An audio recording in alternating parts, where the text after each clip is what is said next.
Particular video we are going to revise a topic completely in detail, that is indices and surds.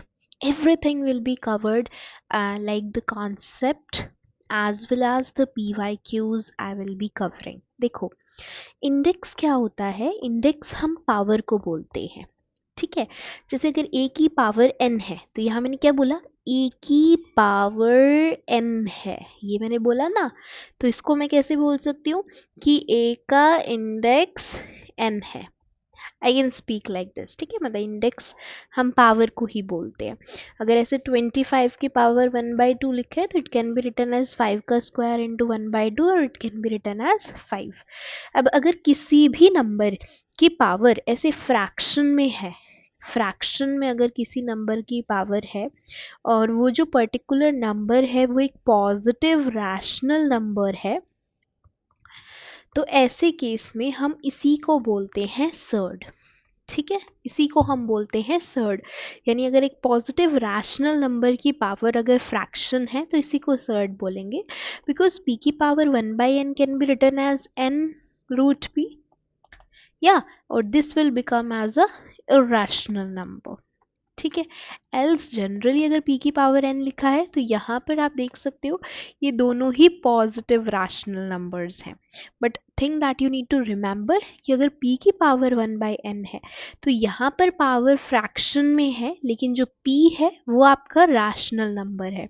तो इससे आपको बेशक irrational number आए, लेकिन इसको आप एक सर्ड बोलेंगे कि अगर एक रैशनल पॉजिटिव रैशनल नंबर की पावर अगर फ्रैक्शन में है तो उसको हम सर्ड बोलते हैं। This is the only condition you require to call something as a surd. Example देती हूँ। एग्जाम्पल कैन बी लाइक 2 की power 1/2 can be written as √2, right. Then 3 की power 1/3 can be written as 3√3। then √3 can be written as 3 की power 1/2, then 3√2 can be written as 2 की power 1/3, ठीक है। so this is how you need to consider. अब for your better understanding, आपने मेरे को कितने अच्छे से समझा, तो let me test you on a question. क्या ये जो मैं लिखा ये एक सर्ड है? तो it is not a surd, या it is not a surd. Reason behind this is कि क्या सर्ड के लिए मैंने कहा था ये कंडीशन जरूरी है और ये जो p है वो एक रैशनल हो और 1/n जो है वो एक फ्रैक्शन फॉर्म में हो। तो 3 + √3 का अगर हम फ्रैक्शन बनाएंगे तो ये बन गया। तो यस, पहली कंडीशन जो फ्रैक्शन वाली थी वो तो ये कंसीडर कर रहा है, लेकिन जो दूसरी कंसीडर थी, दूसरी कंडीशन थी कि जो p है वो रैशनल नंबर होना चाहिए, वो वाली कंडीशन तो सेटिस्फाई हो ही नहीं रही। 3 + √7 is not a rational number, so hence this is not possible. All right, moving ahead with our topic with some basic calculations we need to consider. या लाइक बेसिक थिंग्स, मतलब जो indexes की आती है ना कि हाँ अगर ए की पावर m इंटू ए की पावर n लिखा है तो उसको हम ए की पावर m + n लिख सकते हैं।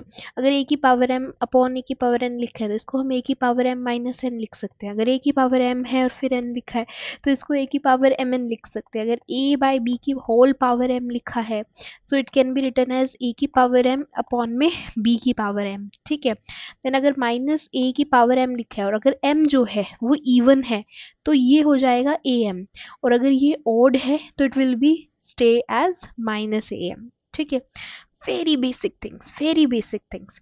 अगर मेरे पास एक क्वेश्चन है, अब मुझे एक क्वेश्चन का बताओ, ठीक है। एक मैं आपको करके बताऊंगी और दूसरे का answer you will be telling me. 2 की पावर 3 की पावर 4 इसको करना है और आपके लिए क्वेश्चन है 3 की पावर 2 की पावर 6। तो देखो, दिस इज 2 की पावर 3 की पावर 4, मतलब कि 3 को 4 बार लिखो। 3 3 ज़ा 9, 9 9 ज़ा 81, तो आपका आंसर क्या है? 2 की power 81। You got this? Okay, अब ये वाला क्वेश्चन आप खुद सॉल्व करके बताओ। What will be the answer to this question?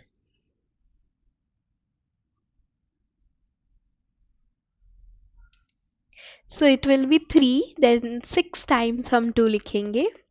Okay, so this is 2 2 2 and it will be 4 4 and 64, 2 की power 64, sorry 3 की power 64.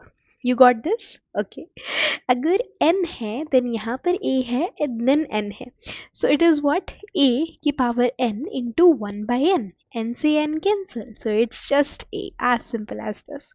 Okay, now it's n root a b, so it's what, ab की whole power 1/n can be written as a की power 1/n and b की power 1/n. So now this can be written as root n a and n root b. Yeah, as simple as this. कैसे लिखा, जैसे अगर मेरे पास 3√6 है, so I can write this as 3 2 into 3, है ना, इसको ऐसे लिख सकते हैं. So now I can write this 2 की power 1/3 into 3 की power 1/3. So now I can write this as 3 root 2 3 root 3 in this form. Yeah. Okay, one more thing that you need to know. It's m, then it's root n, then it's a. Okay, so it's what, like how you need to do this, हम इसको अंदर से solve करना शुरू करेंगे. m यही रहेगा, ठीक है, and a, and this is 1/n. then अब हम अंदर वाला like बाहर वाला n solve करते हैं. It's a 1/n into 1/m. So your answer is a 1/mn. ठीक है, और it can be written as mn root a. Yeah, that's it. You got this till now? Okay, another is a very interesting topic जिसमें आपको बिल्कुल कुछ particular rules जो हैं वो याद रखने हैं, जो कि कंपैरिजन ऑफ सर्ड्स में बहुत काम आएंगे. अगर आपको कुछ सर्ड्स दिए जाएं और उनके अंदर ना एक पर्टिकुलर चीज आपको कॉमन में दिख रही है, ठीक है, लाइक कुछ भी आपको ऐसे कॉमन दिख रहा है, कॉमन या तो सम होगा या फिर उनका डिफरेंस कॉमन होगा, ठीक है, तो सम होगा या डिफरेंस कॉमन होगा, और जो भी ज़्यादा होगा ना, लीस्ट द नंबर उसको हम बोलेंगे, least the number will be, ठीक है. कॉमन कुछ ना कुछ होगा, like common can be anything. Common अगर मान लो, देखो मैं बताती हूँ, अगर आपका कॉमन डिफरेंस है तो आप सम करो और जो भी ज़्यादा आएगा the least the number will be. अगर डिफरेंस, अगर सम कॉमन है तो डिफरेंस जिसका ज़्यादा होगा वो नंबर आपका लीस्ट होगा. बस इतना सा फॉर्मूला आपको आपके माइंड में बिठाना है, एंड अगले 10 मिनट में जो भी कराऊंगी ना वो सारा इसी के ऊपर बेस्ड है, सारा इसी के ऊपर बेस्ड है. बस इतनी सी बात आपको माइंड में रखनी है, ठीक है. एक बार समझो, अगर मैं पहला क्वेश्चन आपके साथ लेके चलती हूँ, just a second, let me right, let me do one, and इसके बाद I will be giving you 1 minute to solve a question, and then let me know कि हुआ कि नहीं. ओके, अगर अब मेरे पास ये क्वेश्चन है तो सबसे पहले ना मैं इन सारे को फ्रैक्शन फॉर्म में लिख लेती हूँ, ठीक है. So it's √7 + 4 10 + √11 + 2 + √19 + 5. ओके, अब देखो 4 है, अगर मैं काम करूँ मैं क्या लिख दूँ, मैं 16 लिख दूँ. Sorry, it's not in root given, just a second, ये रूट में दे ही नहीं रखा, ये 4 दे रखा है. अब मैं इसको रूट में लिखूंगी तो मैं √16 लिख दूं. √16 क्या होता है, 4 ही तो होता है, तो √16 लिख दिया. अब बैठ के आराम से सोचो इनमें क्या कॉमन है. इनका सम कर रही हूँ तो मेरे पास 11 आ रहा है, इनका 21 आ रहा है, तो सम तो ओके ये 14 है, जस्ट अ लिटिल कैलकुलेशन. हाँ हाँ, अब इनका सम कर रही हूँ तो ये तो 21 आ रहा है, इधर भी 21 आ रहा है, इधर भी 21 आ रहा है, इधर भी 21 आ रहा है, मतलब यहाँ पे इनका सम इक्वल है. सम इक्वल है ना तो डिफरेंस ले लो, डिफरेंस ले लो. अगर सम इक्वल है तो डिफरेंस ले लो. डिफरेंस क्या आएगा, 11 17 1 एंड दिस इज 14 - 7 7, ठीक है. इसको ए मान लो, इसको बी मान लो, इसको सी मान लो और इसको डी मान लो, ठीक है. सो सी, मैंने क्या बोला था, जिसका सबसे ज्यादा डिफरेंस है ना वो सबसे छोटा नंबर है, सबसे छोटा नंबर है. तो मतलब मेरे पास सबसे छोटा नंबर ये है. अगर मैं इसको ऐसे असेंडिंग में लिखना है ना, असेंडिंग मतलब छोटे से बड़ा, ठीक है, तो सबसे छोटा नंबर है मेरे पास ये. उसके बाद अगला सबसे ज्यादा डिफरेंस किसका है, इसका, तो अगला छोटा नंबर ये है, उससे अगला ये है, उससे अगला ये है, ठीक है। So what you all need to remember is कि इसकी हम ऐसे कैटेगराइजेशन करें तो सबसे छोटा नंबर इज सी, ठीक है। उससे बड़ा नंबर कौन एग्जिस्ट करता है, डी। उससे बड़ा ए, उससे बड़ा B, C D A P, इस तरीके से बन गया। It was very simple. अगर आप चाहें तो इसमें वैल्यूज पुट करके लाइक √7 √14 की जो एग्जैक्ट वैल्यूज है ना वो पुट करके देख सकते हैं। You will get the same answer, same exactly this one. Okay, एक question now let me give you, ताकि आप इस कॉन्सेप्ट को समझ सके। जो लॉजिक है that is this much only, again and again I am saying, इतना ही लॉजिक है इसके पीछे, इतना ही सिंपल टॉपिक है ये। Okay, let me give you a question and I'll give you a minute to solve this. You have to arrange this in ascending order, and this is your question which I am writing. Alright? And I'm not gonna help you, I'm gonna give you a small hint, a small help. 3√3 है, इसको आप √27 लिख सकते हो। Just I am gonna help you इतना ही। अब आप खुद सोचो कि how you will be reaching at answer. Try this out.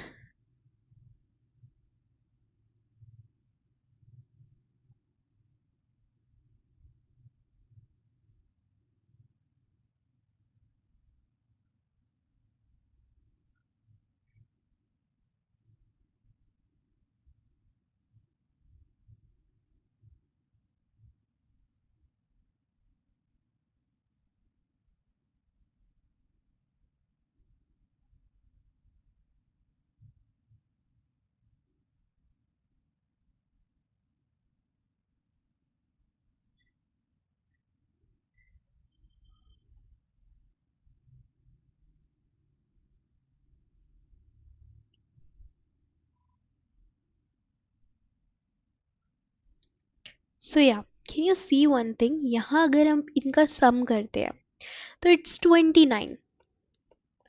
अगर सम 29 है, सम अगर कांस्टेंट है तो डिफरेंस लेना है, मतलब 1 7, then this is 17, yeah, this is 25. More the difference, least the number. तो सबसे लीस्ट नंबर कौन सा है, ये वाला। उसके बाद कौन सा है, ये वाला। उसके बाद ये वाला, और उसके बाद ये वाला। That's it. This is your answer. This much easy the question is. All right. Okay. थोड़ा सा हम केस रिवर्स करते हैं। The question is in this form. अब बताओ, सी यहाँ आप सम कर लो, सम सेम नहीं आएगा, बट कैन यू सी यहाँ डिफरेंस यही है। अगर डिफरेंस यही है तो अब आप सम कर दो, अब आप सम कर दो। This is 11 and this is 4 3 7 27। More the sum least the number, मतलब ये नंबर लीस्ट है, ये वाला नंबर बड़ा है। Hence, your answer is कि √6 minus √5 is greater than √14 minus √13. That's it. That simple as this. You got this? Any doubt till now? Okay, one more question in the same style. In the difference one ही, ठीक है। √15 minus √13, another is 29 root minus 27 root, √6 minus 2, and √10 minus √8. Okay, so see one thing, you just have to write this in again in a root form.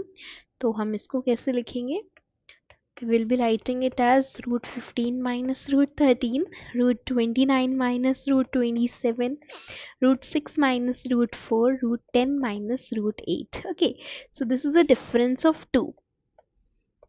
There is a difference of 2. Exactly. Okay.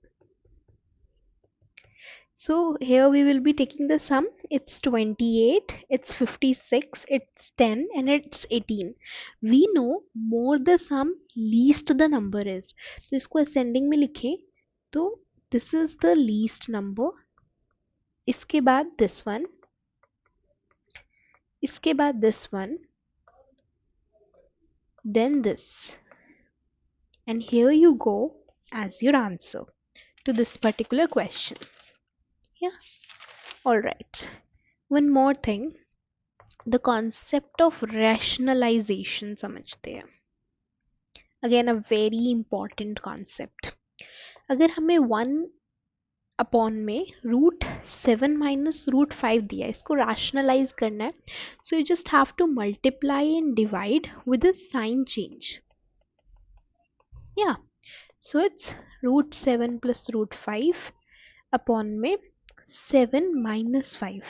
Yeah, which is √7 plus √5 upon 2. So see one thing that you have to conclude from here, that if 1 upon √7 minus √5 is √7 plus √5 upon 2, then we can say कि √7 minus √5 is equal to 2 upon में √7 plus √5. That's it. This will be the difference of the series. And here we can just find out like this, just by reversing the order. Yep. All right. Next is a very new concept, और उसके पीछे भी एक ही logic use होगा. That is कि अगर when the powers are integers, पहला क्या करो, powers को same बना दो. Make the powers same. Another is to simply divide by HCF. और ये तो आ गया फर्स्ट केस. और अगर आपकी पावर्स आर इन फ्रैक्शन, तो एलसीएम लो डिनोमिनेटर्स का and multiply them in numerator. That's it. So see what kind of a question can come. Like this is our first question of this type, कि 2 raised to power 300 को compare करना है 3 raised to power 200 से. सो हम power को same बनाएंगे. It is 2 की power 3 and 100, and this is 3 की power 2 and 100. So this is 9 की पावर 100 and this is 8 की पावर 100. 8 बड़ा या 9 बड़ा? 9. So hence ये बड़ा है. That's it. Alright. Another thing that you can do is to divide by HCF. So see this question.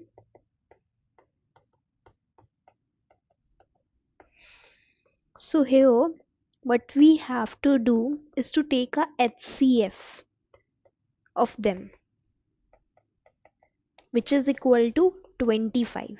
So now just divide the terms with 25.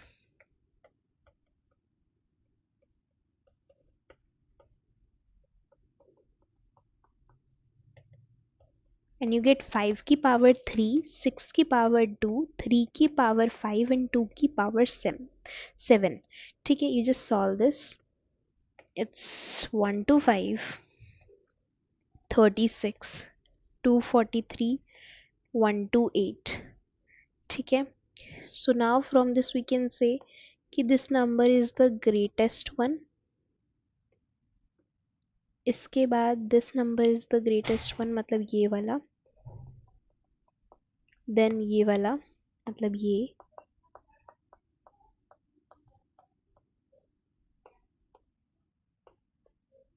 So this is the answer to this question.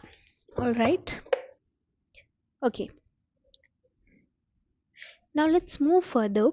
2 की power 1/2 को compare करना है 3 की power 1/3 से. सो in this question आपको 2 और 3 का LCM लेना है, विच इज 6. तो 2 की पावर 1/2 को 6 से हम मल्टीप्लाई कर देंगे, तो इट्स 2 की पावर 3. ठीक है. और यहाँ 3 की पावर 1/3 को 6 से मल्टीप्लाई कर देंगे, इट्स 3 स्क्वायर. तो अगेन 9 is greater than 8, तो ये वाला नंबर इज बड़ा. Again very simple. Any doubt till now? All right, moving ahead. Like this is a question that you need to solve. 6 की power 1 by 12, 5 की power 1 by 9, 3 की power 1 by 18 and 2 की power 1 by 36. How you will be solving? देखो LCM ही लेना है. 12, 9, 18 and 36 का क्या आएगा? 36 आ गया. अब क्या करना है?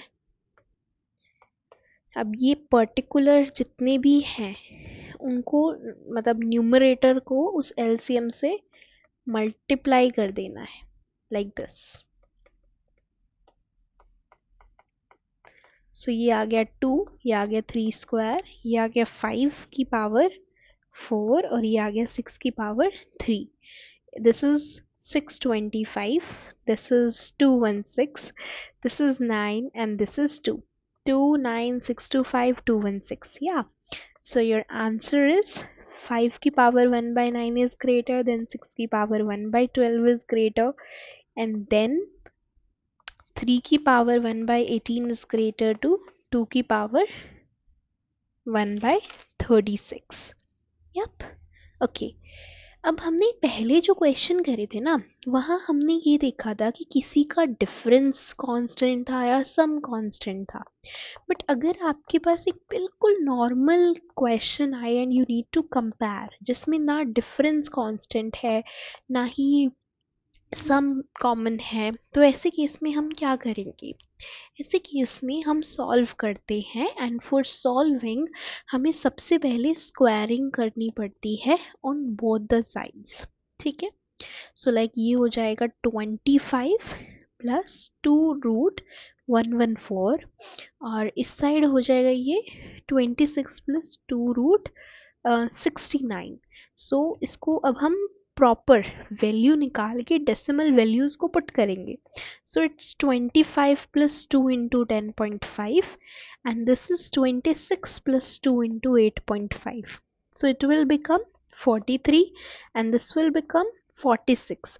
So can you see कि ये वाला number 46 is greater than 43, मतलब ये वाला is number is greater than this one.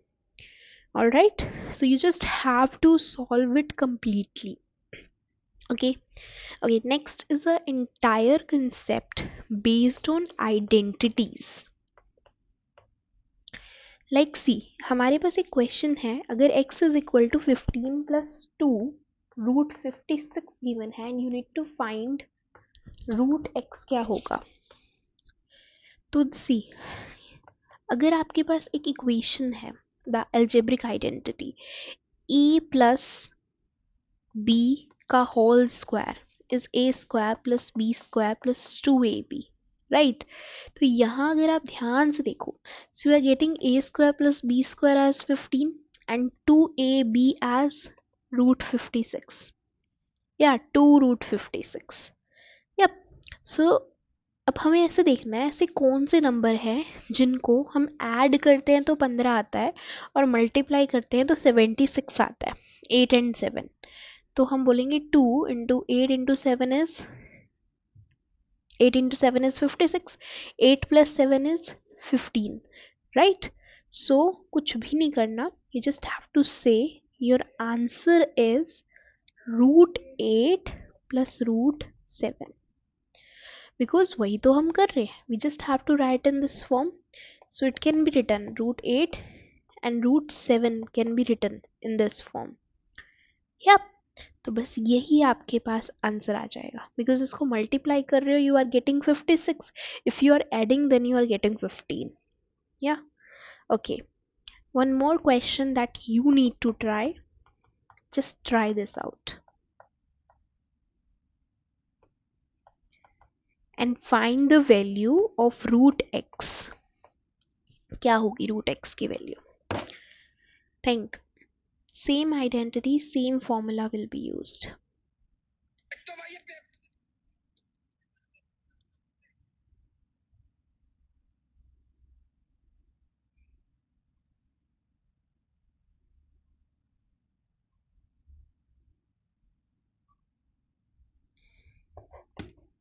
Alright, so here a square plus b square is 14. Yeah, and 45 5 plus 9 आता है, या तो ये तो हो गया, √5 प्लस √9 इज द आंसर. क्यों? क्योंकि 5 plus 9 is 14 and 5 9s is 45 and this is already written as in 2ab form. मतलब 2 into √5 into 9 लिखेंगे तो this will be your answer, √5 plus √9. Okay, √9 की वैल्यू 3 होती है तो you can just write थोड़ा सा ऐसे भी. This is also correct. You got this? Okay.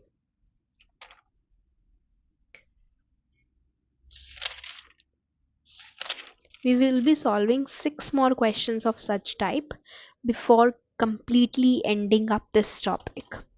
Okay, see this question now. अब ये नहीं समझ आ रहा, ये 2ab की फॉर्म में नहीं है तो हमें इसे कन्वर्ट करना पड़ेगा. It can be written as 2√12. ठीक है, 4√3 को हम 2√12 लिख सकते हैं. ऑल राइट, तो अगर हम इसको ऐसा लिख सकते हैं, so now we can say one thing, that a square plus b square is 7 and a 2ab is what, 2√12. या तो इतना हमें समझ में आया. अब ए बी हमें कहाँ से आया है, √4 इंटू √3 करके विच इज 2√12. और 4 प्लस 3 क्या होता है, 7 भी होता है. या सो हम बस ये बोलेंगे कि हमारा आंसर इज √3 प्लस √4. देखो 4 plus 3 is 7. Yeah, we are getting that. And 4 3s is 12. So we are getting that also. So we can just write it as √3 plus 2 also. Yeah, as simple as this question. Okay, one more question. अब थोड़ा minus के में चलते हैं. How you will be solving this? Think. देखो इसको भी हम ऐसे ही लिख सकते हैं. या ऐसे लिख सकते हैं. This is a minus B वाला फॉर्म. a माइनस बी का स्क्वायर इज a का स्क्वायर प्लस b का स्क्वायर माइनस 2ab. तो a square plus b square 13 आ रहा है हमारे पास, और 2ab की वैल्यू जो है वो अभी वही सेम 12 है. तो थिंक नाउ, 4 प्लस 3 करें तो भी नहीं हो सकता. What we can do in such situation, 12 लाना है तो हम एक काम करते हैं ना, 12 और 1 ही ले लेते हैं. Because 12 plus 1 is 13 and 12 into 1 is 12. दोनों ही कंडीशन सेटिस्फाई हो जाएंगी कि अगर यहाँ एक 12 और एक यहाँ 1 पुट हो तो 13 भी आ रहा है, और 12 इंटू 1 को मल्टीप्लाई कर रहे हैं तो 12 भी आ रहा है. तो यानी 12 और 1 हमारे वो रूट्स बनेंगे. सो हमारा आंसर क्या होगा, √12 माइनस √1. या so this can be written as, this can be written as 2√3 minus 1, and this is our final answer to this question. You got this?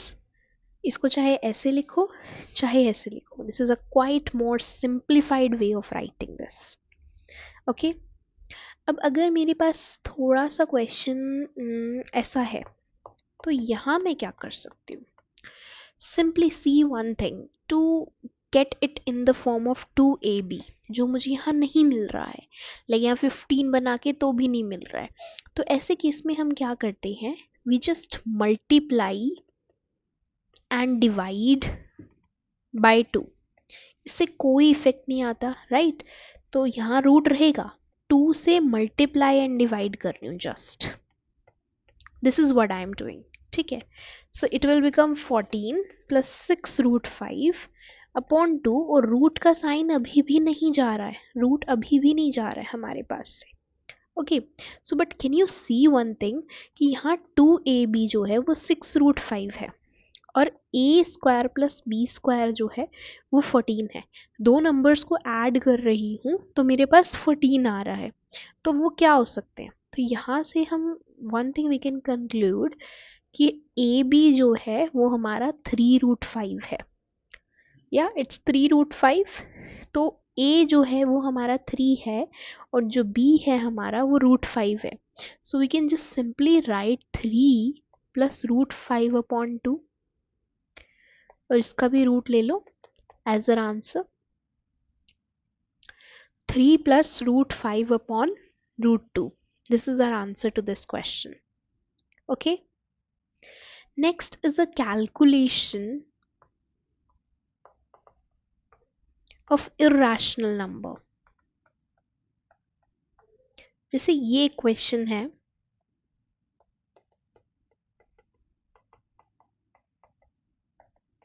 So see here, यहाँ आपको a plus b plus c का whole cube वाला लेके चलना है. So your 23 is a cube plus b cube plus c cube. This is your number and these are your surds like 2ac, 2bc, 2ca. ठीक है. और अब आपको इनको इक्वल रख के देखना है और इनसे a, b और c की वैल्यू को निकालना है. लाइक अगर मैं 2ac को 8 रूट 5 लिखती हूँ, सो इट्स 2ac, 2 मुझे रखना है और यहाँ 20 हो जाएगा. सो आई can say 2ac is root 2 root 4 into root 5. तो ऐसे लेना है और उसके बाद a, b और c ये वैल्यूज़ मुझे मिल जाएंगी. और फिर देखना अगर आप इनका एडिशन करोगे तो you will be getting 23 as well. तो बस 8 प्लस 10 प्लस 5 जो है ये आपका आंसर है. This is your answer to the particular equation like root 8 plus root 10 plus root 5. बस यही आंसर हो जाएगा. रूट में आएगी वैल्यू ऑफ कोर्स बिकॉज आपने आंसर पूछा ही रूट में है. तो root 8 plus root 10 plus root 5 will be the answer to this question. थोड़ा कॉम्प्लेक्स लेते हैं. What will be the answer to this? अब देखो यहाँ माइनस माइनस माइनस, 3 यहाँ प्लस है ओके और 2 बार माइनस है. तो this is a plus B minus C square वाली आइडेंटिटी, जहाँ a square plus B square plus C square minus 2ab minus 2bc minus 2ca होता है. These are your surds and this is 26. तो यानी कि आप उसको ऐड करोगे नंबर को, so you will be getting 26. Again 2bc 2bca 2ca इधर इंसर्ट्स में पुट करके आपको a, b और c की वैल्यू निकालनी है which is root 6, root 12 and root 8. इनका एडिशन कर रहे हैं तो I am getting the value 26. So hence my answer will be 8, 12 root plus minus root 6. रोटी बना के रख दूं या रात को बनाऊं? रात को. गरम ही खाएंगे. Root 8 plus root 12 minus root 6. You can write this in form. Okay. Last one more question. Which one is greater? This is something we need to tell. इसमें कौन सा बड़ा है, ये वाला या फिर ये वाला? तो एक रूल है, इसको हम ऐसे लिख सकते हैं ना, राइट? और इसको हम ऐसे लिख सकते हैं. अब अगर एक नंबर में 1 प्लस 1 बाई एन की पावर n हो जाए तो जैसे जैसे n बढ़ेगा वैसे वैसे नंबर बढ़ता है. ये कॉमन रूल है. तो हम क्या करते हैं, हम ना एक्सट्रैक्ट कर लेते हैं और यहाँ 40 ही बनाते हैं. मतलब यहाँ 40 बन जाएगा जब बाहर 2 होगा, राइट? और यहाँ 1 प्लस 1 बाई 30, यहाँ 30 ही बनाते हैं जब बाहर 2 होगा, राइट? 30 30 40 40. अब देखो यहाँ 4 बड़ा है या 30 बड़ा है, 40 बड़ा है या 30 बड़ा है, ये बड़ा है. तो the number enhances with the n increases. तो मेरे पास आंसर क्या आ जाएगा कि दिस 41 अपॉन 40 की whole power 80 is greater than 31 upon 30 की whole power 60. As simple as this was our last question for indices. Answer.